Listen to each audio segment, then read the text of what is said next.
สบายดีมื้อนี้จะมาทบทวนคืนเกี่ยวกับการลงโปรแกรม Corelเนาะ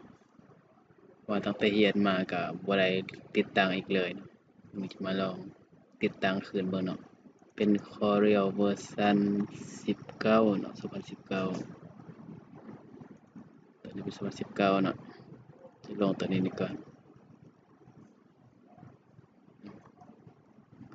ส่วนไผที่ว่ายังบ่ฮู้ว่าโปรแกรม Corel นี่เป็นโปรแกรมเฮ็ดหยังแม่นจะแนะนำแล้วเนาะเป็นโปรแกรมที่ใช้ในการออกแบบกราฟิกต่างๆสามารถเสิร์ชเบิ่งข้อมูลได้เนาะ Corel เนาะ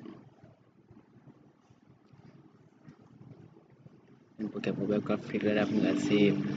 ตัวนี้จะเป็นโปรแกรมที่สามารถออกแบบที่ให้ความละเอียดสูงเนาะสามารถสร้างได้หลายอย่างเลยสร้างภาพวาดเวกเตอร์เนาะแก้ไขรูปภาพก็ได้หรือออกแบบหน้าเว็บก็ได้เนาะแก้ไขความคมในการพิมพ์ก็ได้สำหรับข้อมูลของโปรแกรม Corel ก็ลองไปอ่านเบิ่งในเว็บไซต์ของ Corel เนาะวันนี้จะมาเข้าสู่การติดตั้งโปรแกรมเนาะภายหลังเราดาวน์โหลดโปรแกรมมาแล้วเนาะเราก็ทำการติดตั้งเลยทำอิฐเข้ามาที่โปรแกรมแล้วใส่โปรแกรมคลิกขวาเข้าที่ Run Administrator การลงโปรแกรมจะใช้เวลาโดนหน่อยหนึ่งเนาะข้าพเจ้าจะตัดคลิปเพื่อให้มันไวขึ้นเนาะเพราะว่ามันจะค่อนข้างใช้เวลาโดนเพราะว่าคอมข้าพเจ้าสเปคต่ำเลยเนาะภายหลังขึ้นหน้านี้มาเนาะให้กดโอเค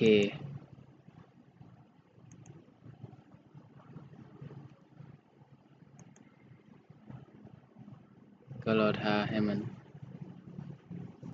แล้วก็จะขึ้นหน้านี้มาเนาะให้กด yes ก็รอท่าให้โปรแกรมมันเซตอัพจนสำเร็จเลยเนาะจะใช้เวลาโดนเลยเนาะข้าพเจ้าจะตัดคลิปไปเลยแล้วก็จะขึ้นหน้านี้เนาะให้กด access ไปเลยเนาะยอมรับ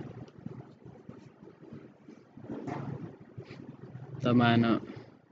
ก็กด next ไปเลยแล้วกดตัวที่1เนาะ typical installation แล้วก็รอท่าอีกเนาะภายหลังสำเร็จก็จะขึ้นโปรแกรมออกมาแบบนี้เลยเนาะโปรแกรม Corel Draw ลองเปิดดูเนาะ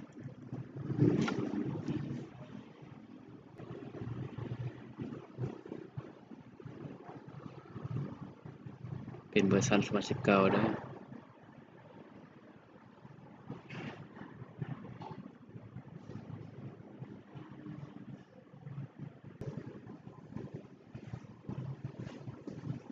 จะขึ้นหน้านี้มาเนาะ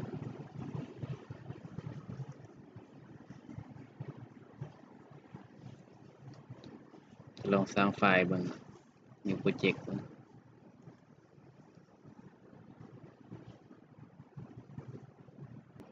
ให้มันติดตั้งโปรแกรมเลยเนาะ DMV 5นี่คลิกแล้วกด next ไปเลยกด next นะ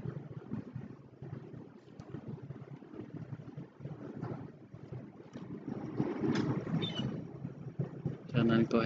ให้รอท่าเนาะให้มัน install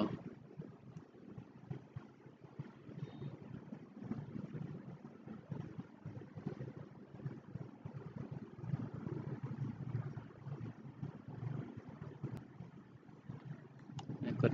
next ไป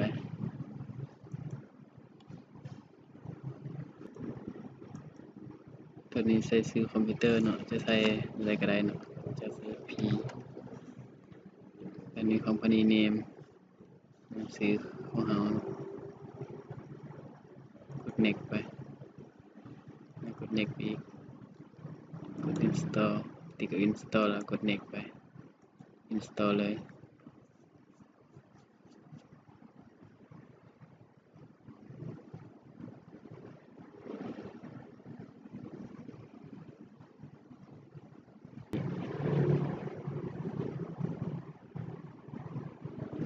ก็ใกล้จะสำเร็จแล้วส่วนอีกตัวแมนโปรแกรม Access Database เนี่ยเป็นโปรแกรมที่มาใน Microsoft Office เนาะถ้าไผ รที่ว่าเคยลงแล้วให้ทำการติดตั้งออกก่อนเนาะเพราะว่าบางบริษัทอาจจะบ่ซัปพอร์ตกับโปรแกรมตัวนี้เนาะเราได้ลงผ่านโปรแกรมตัวนี้อย่างเดียวจึงสามารถใช้กับโปรแกรมนี้ได้เนาะนั่นนี่หมายกด finish เลยเบิ่งเห็นโปรแกรมเด้งขึ้นมาเลยเนาะให้ทำการกด next ไปเลยเนาะเป็นโปรแกรมตัวนี้นี่เองมันจะเป็นโปรแกรม Access Database Engineer Sponsorship เนาะที่ว่า support กับบริษัทนี้กด Access นี่นะแล้วกด next ไปกด install ถือว่าสำเร็จนะ successfully โอเคกด next ไปอีกนะ next install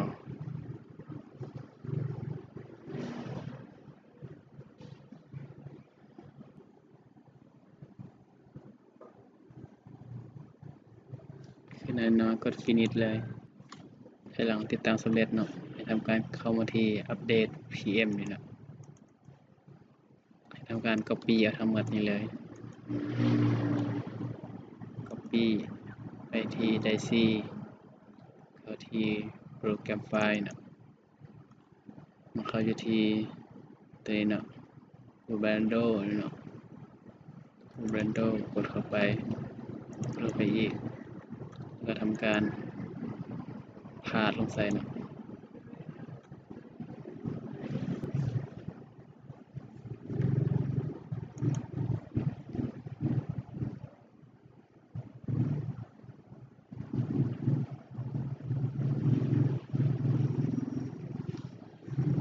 continue เนาะจากนั้นให้กดกลับคืนเนาะให้คลิกขวาใส่นี่เนาะมาเข้าที่ properties จากนั้นกดเข้าที่ security เนาะมาเข้า edit จากนั้นกดเข้าที่ add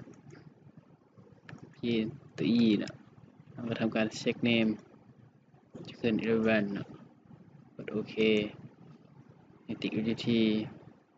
flow control เนาะติ๊กที่ auto เนาะกด apply โอเคไฟล์มาแลนก่อนแป๊บนึงนะแล้วก็กดโอเคอีกมาเบิ่งโปรแกรมให้เข้ามาที่ Windows เนาะแล้วก็มาเข้า Druggers จากนั้นให้เลื่อนมาถึงสุดเนาะ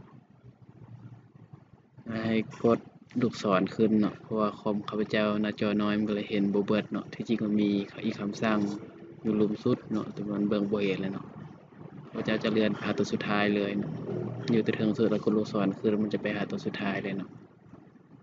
กดลูกศรขึ้นบนแล้วกด Enter ก็รอทานหน่อยนึงนี่เนาะจะมีคำสั่งขึ้นมาแบบนี้เนาะมันจะลองใช้งานบ่เนาะใส่คำสั่งนี้ก่อนจะมาเข้าก็มันจะบ่เพิ่มหน้าเจียเนาะตอนนึกว่าเข้านี่จะขึ้นหน้าเจียแบบนี้มาเลยเนาะสามารถตั้งเคลียร์ได้อย่างนี้เนาะใช้เป็น AC บ่ใช้เป็นหยังก็ได้เนาะหัวหน่วยเราก็สามารถเปลี่ยนอย่างนี้ได้แบบนี้เนาะซูมเอาเข้าออกเอาเครื่องมือมาใส่เนาะสมมุติว่าสิเอากาตัวนี้มาเนาะกดสิบอันหนึ่งแล้วก็มาวางใส่เลย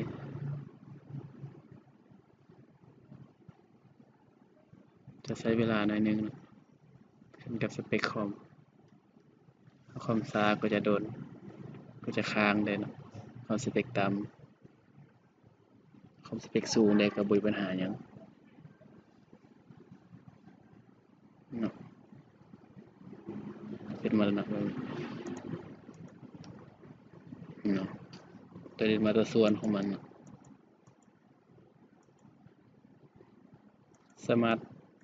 นำแผนที่มาแต้มอยู่ในโปรแกรมนี้ได้เนาะสามารถใช้ในการแต้มแผนที่แผนทางหรือออกแบบกราฟิกออกแบบต่างๆได้วิธีแต้มเนาะสำหรับเครื่องมือก็จะคล้ายๆกับพวก Photoshop เนาะคล้ายๆกับพวก Illustrator ตัวนี้เป็นเครื่องมือที่ใช้สำหรับการปรับรูปร่างของวัตถุเนาะ มีเครื่องมือตัดมีเครื่องมือขยายเนาะมีเครื่องมือเส้นเนาะใส่เส้นแต้มเนาะเส้นโค้งเส้นซื่อมันจะบอกอยู่นี่หมดเลยตัวนี้มันก็หมายเนาะแต้มสี่เหลี่ยมแต้มวงมนแต้มรูปลายเจในหนังสือเนาะตอนนี้ลงสีเนาะมันจะลองแต้มให้เบิ่งที่จริงแล้วมันมีเครื่องมือขีดลัดของมันเนาะการจะเขียนในระดับขั้นสูงไปอีกเนาะเครื่องมือใส่แต้มจะมีกดเครื่องมือมันจะเป็นคำสั่งปรับห่าง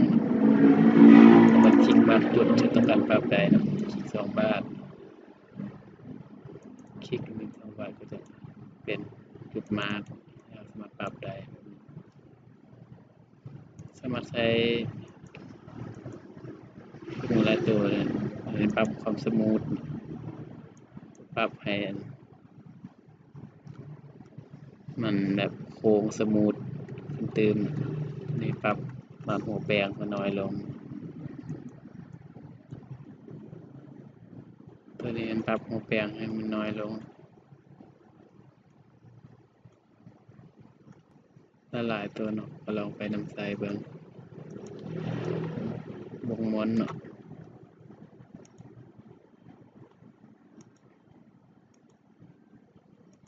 อันนี้เครื่องมือตัดหรือว่าลบเนาะก็ได้คือกันแบบนี้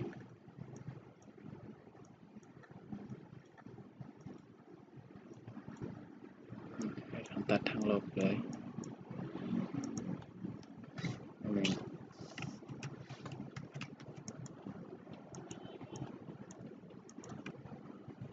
อันนี้เบิ่งวิธีการปรับให้เป็นวงม้วนครึ่งหนึ่งเนาะคลิกขวาใส่ให้มันเข้าอยู่ที่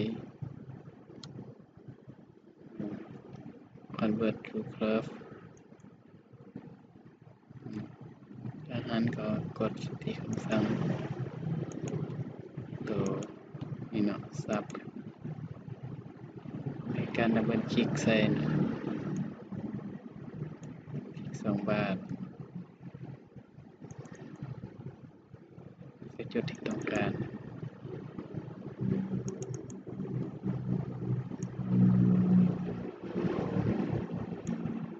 มาทำการปรับแต่งห่างของวงม้วนใดเนาะแบบนี้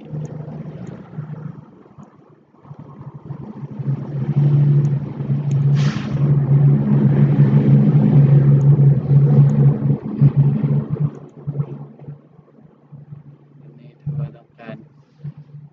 จะให้มันเป็นกล้องขาดอยู่ในนี้เนาะวิธีแมนกดเข้าที่มันคลิกใส่นี้เนาะมันคลิกใส่แล้วก็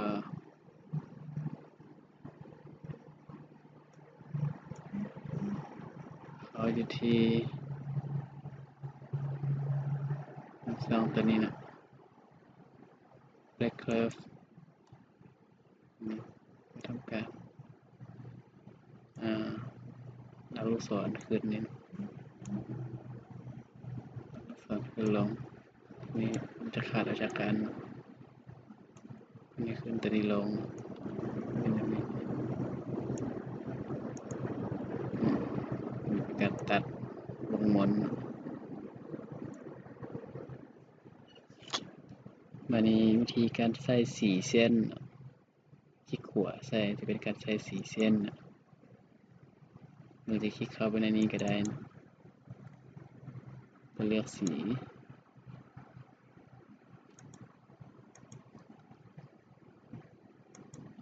โอเค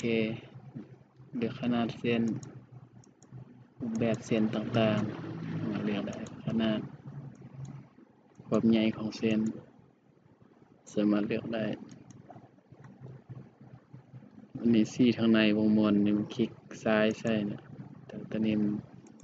บ่เป็นรูปที่ว่าจอดกันมันก็เลยใส่สีบ่ได้เนาะเป็นเส้นรูปเส้นสอบใส่สีพื้นเบิ่งเนาะตัวนี้เป็นบ่มีสีพื้นเนาะตัวนี้ใส่สีพื้นคลิกซ้ายใส่ได้เลยนี่สีขอบบ่คลิกขวาใส่แบบนี้การลงสีเนาะมาฮอดนี้สำหรับการแนะนำเกี่ยวกับการลงโปรแกรม Corel 2019ก็จะมีเพียงเท่านี้เนาะส่วนการนำใช้งานก็ไปหาศึกษาเพิ่มอีกเนาะพระเจ้าก็บ่ได้ลงลึกพอสำใดเนาะพอแต่ฮู้นำใช้เล็กน้อยเท่านั้นเนาะขอบใจ